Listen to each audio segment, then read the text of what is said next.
आइए अंदर आइए, हम आपकी प्रतीक्षा कर रहे थे। हमें पता है कि आप यह वीडियो हमारी वेबसाइट या यूट्यूब चैनल पर देख रहे हैं क्योंकि आप यह जानना चाहते हैं कि इस तरह के दस्तावेज को जितनी जल्दी और आसानी से हो सके, उसके लिए सटीक कदम क्या हैं।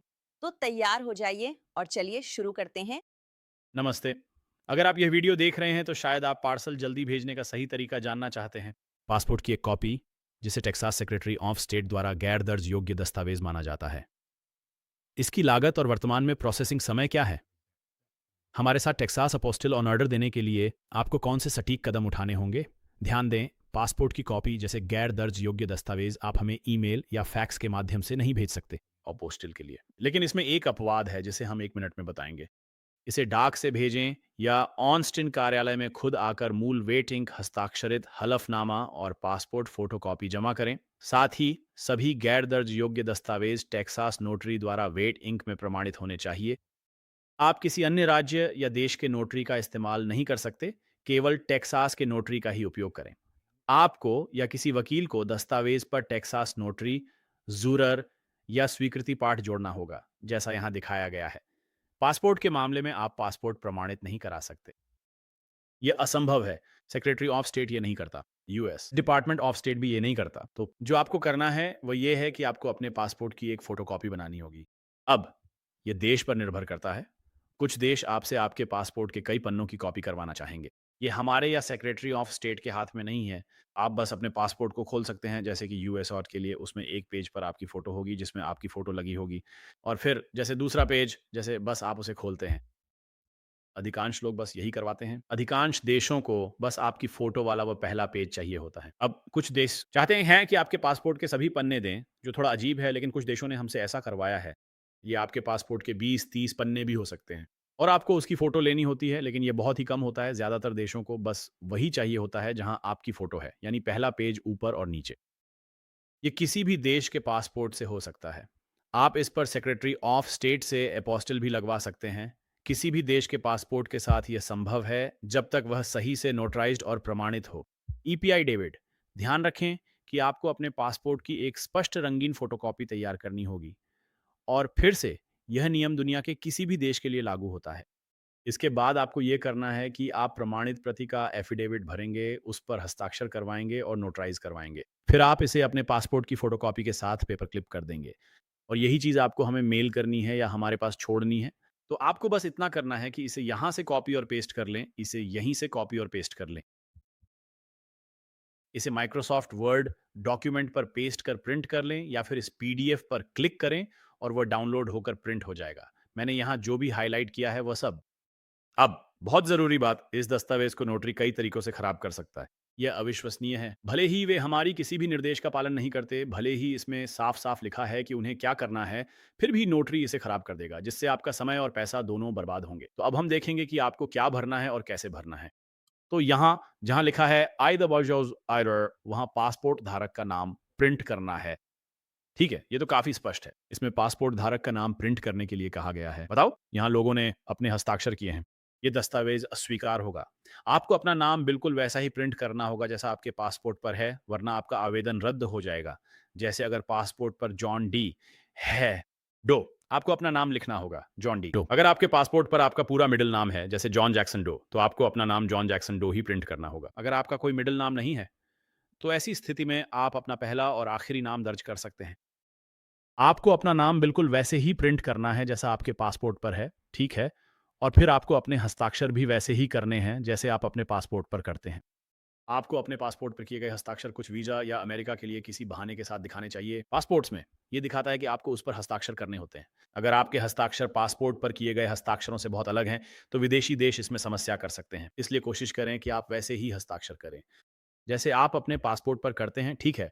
फिर यही वह जगह है जहां नोटरी गलती कर सकता है। इसमें लिखा है, यहीं पर। पासपोर्ट धारक का नाम फिर से प्रिंट करें, ये खुद ही स्पष्ट है। आप पासपोर्ट धारक का नाम प्रिंट कर रहे हैं, बताइए नोटरी क्या करेगा? वे वहां अपना नाम प्रिंट कर देंगे। दस्तावेज अस्वीकृत हो जाएगा। हमने ये भी देखा है कि नोटरी आपको यहीं पर हस्ताक्षर करने के लिए कहता है, इसी वजह से दस्तावेज अस्वीकृत हो जाता है। ठीक है, नोटरी को बस इतना करना है कि आपका नाम ठीक वैसे ही प्रिंट करे जैसा ऊपर लिखा है। पासपोर्ट वाला नाम ही उन्हें यहाँ प्रिंट करना होगा और फिर नोटरी वहीं हस्ताक्षर करेगा। जैसा मैंने बताया, अगर कोई भी गलती हुई तो दस्तावेज रिजेक्ट हो जाएगा। इन निर्देशों का पालन करें या नोटरी को दें। आप टेक्सास ई नोटरी का भी उपयोग कर सकते हैं, जिसे ऑनलाइन या रिमोट नोटरी भी कहते हैं, ताकि दस्तावेज जूम या वेब कॉन्फ्रेंसिंग से नोटराइज हो सके, भले ही आप टेक्सास या अमेरिका में न रहते हों। आप हमारे कॉन्टैक्ट यूएस पेज से अपना ई साइन और नोटराइज्ड दस्तावेज अपलोड कर भेज सकते हैं। आपको हमें कुछ मेल करने या छोड़ने की ज़रूरत नहीं है। आप इस पेज पर 3 तरीकों से पहुंच सकते हैं या सीधे यहाँ जा सकते हैं। इस पर क्लिक करें। आप उस पे क्लिक कर सकते हैं या आप सीधे वहाँ क्लिक कर सकते हैं। नीचे दिए गए बटन पर क्लिक करके हमारे टेक्सास अपोस्टल ऑर्डर फॉर्म पर जाएं, इसे ऑनलाइन भरकर प्रिंट करें और इसके बाद इसे हमारे कार्यालय में जमा करें। साथ ही एक प्रीपेड फेडेक्स या यूपीएस रिटर्न शिपिंग लेबल भी लगाएं, ताकि हम आपके दस्तावेज आपको या आपकी पसंद के किसी भी व्यक्ति को पूरी दुनिया में कहीं भी वापस भेज सकें। और अगर आप इस एफिडेविट को इलेक्ट्रॉनिक रूप से नोटराइज करवा रहे हैं, तो फिर आपको हमें कुछ भी भेजने की ज़रूरत नहीं पड़ेगी। फिर आपको बस 3 पीडीएफ हमारी कॉन्टैक्ट अस पेज पर अपलोड करनी है, बस इतना ही। पहली चीज है आपकी प्रमाणित एफिडेविट और पासपोर्ट की फोटोकॉपी, जो सही तरीके से नोटराइज्ड या ई नोटराइज्ड हो। दूसरी चीज है आपका प्रीपेड फेडेक्स या यूपीएस शिपिंग लेबल। और तीसरी है हमारे ऑर्डर फॉर्म पेज की पीडीएफ। तो जब आप हमारे ऑर्डर फॉर्म पेज पर जाते हैं, तो उसे अपने कंप्यूटर पर प्रिंटर से प्रिंट करने के बजाय अपने प्रिंटर सेटिंग्स में बस पीडीएफ सेव पर क्लिक करें, वह ऑर्डर फॉर्म पीडीएफ बन जाएगा, जिसे हमारे संपर्क पेज पर अपलोड कर दें। ऐसा करने से आपको हमें कुछ भी डाक से भेजने की ज़रूरत नहीं होगी। आपको ड्राइव करने की ज़रूरत नहीं है। आप कहीं भी उड़ सकते हैं। आप यह दुनिया में कहीं से भी कर सकते हैं। चीन, ऑस्ट्रेलिया, यूरोप, दक्षिण अमेरिका, अफ्रीका, आर्कटिक, चाहे आप कहीं भी हों। अगर आप टेक्सास ई नोटरी के माध्यम से इसे इलेक्ट्रॉनिक रूप से करने के पात्र हैं, तो आप यह सब घर बैठे कर सकते हैं। ये बहुत ही सरल है। अगला चरण शिपिंग निर्देश है। ये दूसरा चरण है। मैं आपको बताऊंगा कि आपको दस्तावेज कैसे मिलेंगे और हम आपको दस्तावेज वापस कैसे देंगे। तो शिपिंग का तरीका, शिपिंग लेबल कैसे तैयार किए जाते हैं और आपको क्या-क्या कदम उठाने हैं। तो यह इस पर निर्भर करता है कि आप राज्य, संघीय या दूतावास स्तर के दस्तावेज, अपोस्टिल या तीनों ले रहे हैं। तो यदि आप किसी गैर हेग देश जा रहे हैं, तो आपको दस्तावेज वैधीकरण की प्रक्रिया से गुजरना होगा। अगर जन्म प्रमाण पत्र जैसा राज्य स्तर का दस्तावेज वियतनाम या थाईलैंड के लिए है, तो इसे पहले टेक्सास राज्य, फिर यूनाइटेड स्टेट्स विदेश विभाग और अंत में उस देश के दूतावास से करवाना पड़ता है। और ये तीसरा चरण है। तो मैं आपको ये सब बताने जा रहा हूँ कि आपको शिपिंग कैसे करनी है। तो अपने दस्तावेज़ हमें भेजने के लिए आमतौर पे केवल 2 तरीके होंगे। पहला, जो सबसे आसान तरीका है और जिसे हम 99% लोगों को सलाह देते हैं, और वह है ओवरनाइट भेजना। या अपने दस्तावेज़ हमारे ऑस्टिन पते पर मेल करें, जो हमारे ऑर्डर फॉर्म पेज पर शिपिंग निर्देशों में दिया गया है। या अगर आप ऑस्टिन में हैं, तो दस्तावेज़ खुद दे सकते हैं। ये प्रक्रिया नहीं समझाता, जिसे हम तीसरे चरण में समझाएँगे। ये प्रक्रिया के बारे में नहीं है, चाहे आप मेल करें या खुद जमा करें। ये वॉक इन सेवा नहीं है। आप हमारे ऑफिस से तुरंत दस्तावेज़ और अपोस्टिल नहीं ले सकते। ये केवल Texas secretary of state, Washington DC. या संबंधित दूतावासों में ही किए जाते हैं। हम सभी लीगलाइज़ेशन अपने डीएचसी कार्यालय में करते हैं, डीएचसी मेन, जहां लगभग सभी विदेशी दूतावास स्थित हैं। हम यह प्रक्रिया पूरी करते हैं। तो अब मैं आपको बताने जा रहा हूँ कि आपको क्या करना है। अगर आप अपने दस्तावेज़ हमें मेल करने जा रहे हैं, तो कृपया पोस्ट ऑफिस का इस्तेमाल न करें। संयुक्त राज्य पोस्ट ऑफिस का उपयोग न करें। वे लगातार दस्तावेज़ खो देते हैं। हर साल वे किसी कारण से अरबों डॉलर का नुकसान उठाते हैं। वे अयोग्य हैं, वे अविश्वसनीय हैं, प्रयोग न करें। अपने दस्तावेज़ हमें मेल न करें और न ही वापस मंगवाएँ, क्योंकि उनकी ट्रैकिंग अक्सर खराब होती है। हम सिर्फ फेडेक्स के उपयोग की सलाह देते हैं, लेकिन आप फेडेक्स या यूपीएस चुन सकते हैं। या अगर आप यूरोप, दक्षिण अमेरिका या मध्य अमेरिका में हैं, मुझे पता है कि वहाँ के देशों में ये बहुत लोकप्रिय है, तो वह है डीएचएल। लेकिन फिर भी सबसे भरोसेमंद कौन है? हम सलाह देते हैं और हम हर दिन उन्हीं के साथ शिपिंग करते हैं। हम हर दिन हज़ारों दस्तावेज़ भेजते हैं और हमारे क्लाइंट 6 महाद्वीपों पर हैं, अभी अंटार्कटिका नहीं पहुँचे हैं, वह है फेडेक्स। वे अब तक सबसे भरोसेमंद हैं। अगर आप चाहते हैं कि आपके दस्तावेज़ ना तो खराब हों और ना ही खो जाएँ, तो वे सबसे भरोसेमंद हैं। और अगर आप अमेरिका में दस्तावेज़ भेज रहे हैं, तो वे सबसे सस्ते भी हैं। और मैं आपको एक उदाहरण देता हूँ। हम अपने डी.सी कार्यालय में शिपिंग करते हैं ऑस्टिन, टेक्सास से। ये टेक्सास के बीचों-बीच है। जितना दूर आप जा सकते हैं, पूरे देश के पार, अटलांटिक महासागर तक, वाशिंगटन डीसी तक। हमें अपने डी.सी कार्यालय में दस्तावेज़ 2 दिन में फेडेक्स से भेजने में $10 और 95 सेंट खर्च होते हैं। अगर हम कार्यालय में यूपीएस इस्तेमाल करें, तो खर्च $40 से ज़्यादा होगा, लेकिन पोस्ट ऑफिस में यह लगभग $23 है। ये 2 गुने से भी ज़्यादा का अंतर है। फेडेक्स से दस्तावेज़ भेजना यूपीएस से काफ़ी सस्ता है और पोस्ट ऑफिस के लिए अगर आप इसे 1 या 2 दिन में तेज़ी से भेजते हैं, तो ज़्यादातर लोग यह नहीं जानते कि यह केवल फेडेक्स वन विकल्प से ही होता है। हमारे शिपिंग पेज के वीडियो इसे विस्तार से समझाएँगे। मैं इसे समझाने जा रहा हूँ। तो ये वे लिंक्स हैं जिन पर क्लिक करना है। ये एक लंबा वीडियो होगा, करीब 15-20 मिनट का एक और वीडियो। ये आपको ऐसी चीज़ों के बारे में बताएगा जो फेडेक्स या यूपीएस अपनी वेबसाइट पर भी नहीं करते। हमारे पास स्क्रीनशॉट्स और एक वीडियो है जो स्क्रीनशॉट्स के ज़रिए आपको दिखाता है कि आप प्रीपेड रिटर्न शिपिंग लेबल कैसे बना सकते हैं। फेडेक्स कॉम या यूपीएस कॉम दुनिया में कहीं से भी, तो मुझे फ़र्क नहीं पड़ता कि आप दुनिया में कहाँ रहते हैं। आप ऑनलाइन जाकर प्रीपेड शिपिंग लेबल बना सकते हैं और उसे प्रिंट करके हमें भेज सकते हैं, या फिर उसे डाउनलोड करके प्राप्त पीडीएफ को ईमेल कर सकते हैं। ये केवल एक पीडीएफ होती है, आप हमें shipping label word document, GIF, JPEG या किसी और फॉर्मेट में नहीं दे सकते। आपको वही ओरिजिनल पीडीएफ चाहिए जो यूपीएस और फेडेक्स आपको लेबल बनाते समय देते हैं, और आप इन लिंक पर यहाँ क्लिक करें और आप देखेंगे। वे आपको वीडियो दिखाकर स्क्रीनशॉट्स से समझाएंगे कि ये कैसे करना है, चाहे आप कहीं भी हों। ठीक है, अंतर्राष्ट्रीय शिपिंग करते समय आपको आम तौर पर कस्टम्स इनवॉइस या रसीद बनानी होगी, जो आपको खुद ही बनानी होती है। इन लिंक पर क्लिक करें फेडेक्स के लिए और यूपीएस के लिए। हमारे पास आपके लिए पहले से भरा हुआ टेम्पलेट है जिसे बस आपको भरना है, और फिर अपना नाम और तारीख लिखें और उस पर तारीख डालें। यह आपके लिए तैयार है। वैसे देश के अनुसार इसकी ज़रूरत नहीं पड़ती, लेकिन हम ये करते हैं ताकि ज़रूरत पड़ने पर आप इसे कर सकें। जब आप इंटरनेशनल शिपिंग करते हैं, अपना डॉक्यूमेंट अमेरिका से विदेश भेजते समय, उदाहरण के लिए मेक्सिको को इसकी ज़्यादा परवाह नहीं है, पर आप फिर भी यह कर सकते हैं। उन्हें फेडेक्स की भी परवाह नहीं है, लेकिन दुनिया के बाकी देशों में कस्टम्स से गुजरने के लिए आपके पास यह दस्तावेज होना ज़रूरी है। ठीक है। और दूसरी सबसे बड़ी बात यह है कि आप शिपिंग लेबल के ऊपर हमारा नाम नहीं डाल सकते। मैं अपनी बात को फिर से दोहराता हूँ भाई।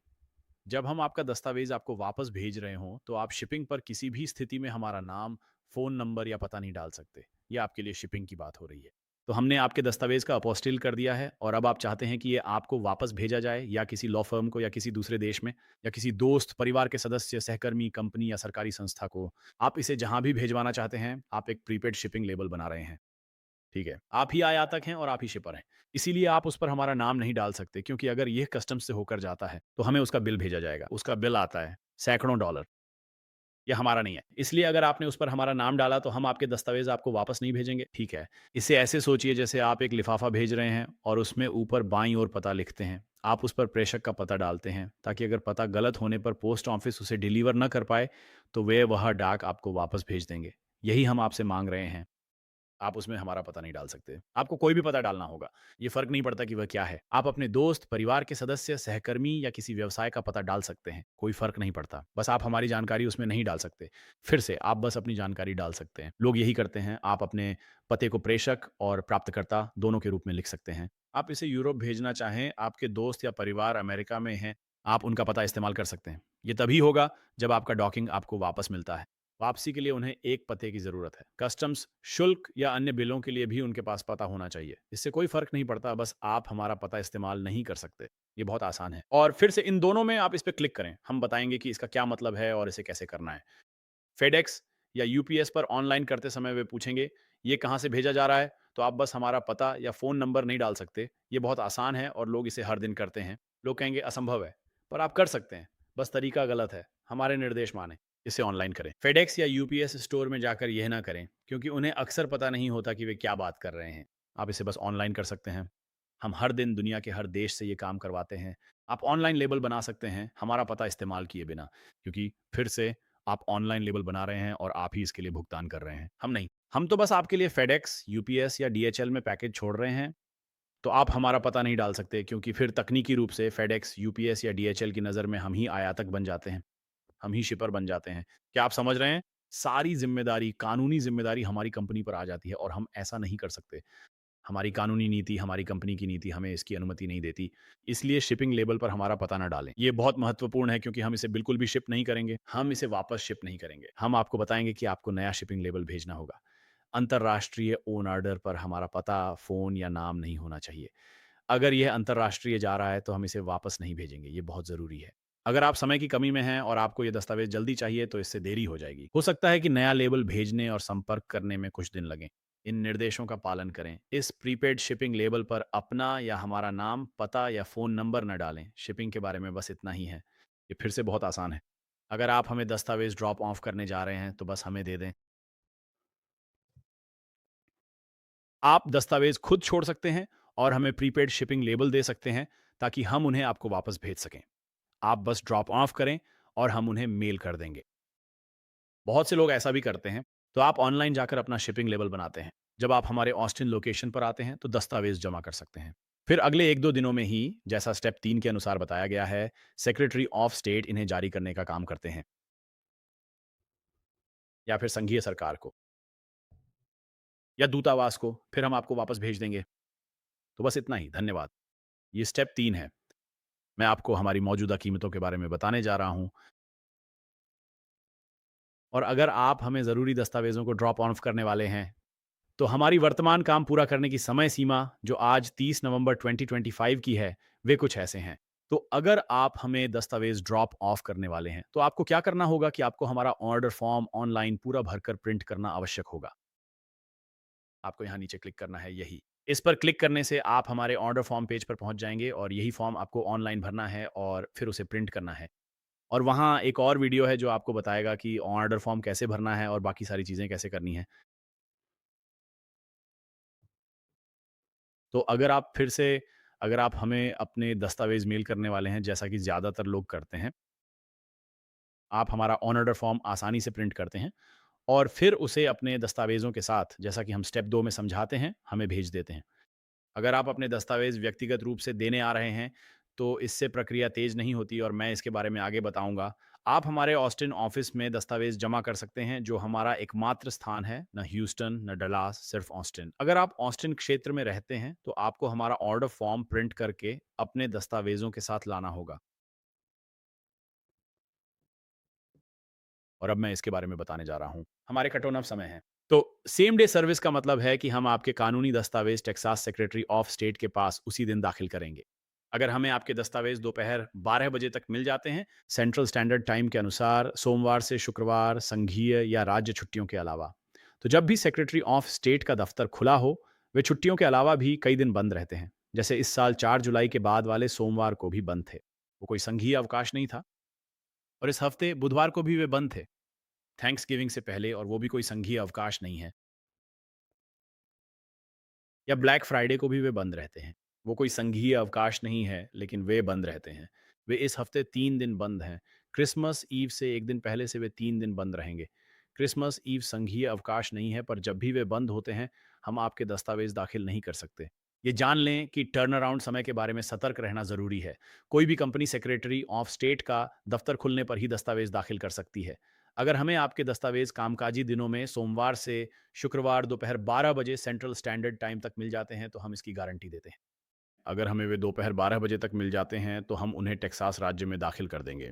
फिर उनके टर्न अराउंड टाइम्स के अनुसार वे बदल सकते हैं। हम इसका नियंत्रण नहीं करते। कोई भी कंपनी, कोई भी व्यक्ति ये नियंत्रित नहीं कर सकता कि वे कितनी जल्दी उन्हें प्रोसेस करेंगे। अभी के लिए और हम इसे हर महीने बदलते हैं, जैसे कि अभी कुछ घंटों में ये दिसंबर 2025 में बदल जाएगा। तो अगर आप ये वीडियो भविष्य में 2026 में देख रहे हैं या 2027 में, तो इस वीडियो में जो भी आप देख रहे हैं, उसे भूल जाइए। जो भी इस पेज पे लिखा है, यही वर्तमान में सेक्रेटरी ऑफ स्टेट के लिए टर्न अराउंड टाइम होगा और मैं इसे हमारे उदाहरणों के साथ समझाऊंगा।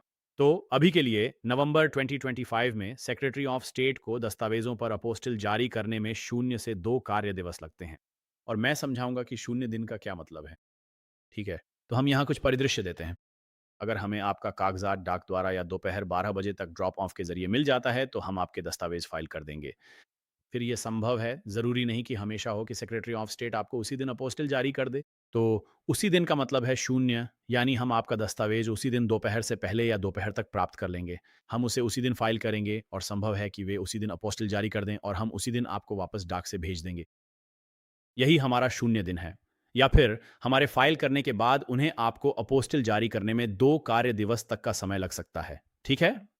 तो मैं यहाँ हमारे उदाहरण को विस्तार से समझाने जा रहा हूँ। तो परिदृश्य 1 में हमें आपके दस्तावेज़ सोमवार को दोपहर तक या उससे पहले हमारे central standard time cut off समय से पहले मिल जाते हैं और फिर हम उसी दिन उसे फाइल कर देते हैं। सेक्रेटरी ऑफ स्टेट आपके दस्तावेज़ों पर उसी दिन अपोस्टिल जारी कर सकते हैं, जो कि 0 दिन है, या फिर वे अगले कार्य दिवस में या 2 कार्य दिवसों में भी कर सकते हैं।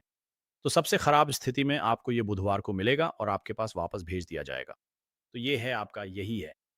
सबसे अच्छी स्थिति में अगर हमें आपका दस्तावेज़ 12 बजे तक मिल जाता है, ठीक है? दूसरा उदाहरण ये है कि अगर हमें आपका दस्तावेज़ उसके बाद मिलता है, दोपहर सेंट्रल समय। तो अगर आप हमें मेल करते हैं और हमें ये 2-3 बजे दोपहर में यूपीएस, फेडेक्स या डीएचएल से मिलता है, या आप इसे हमारे ऑफिस में 2, 3, 4, 4:55 बजे छोड़ते हैं, हमारे पास लोग होते हैं जो ठीक 5 बजे से पहले उसी सोमवार को छोड़ जाते हैं।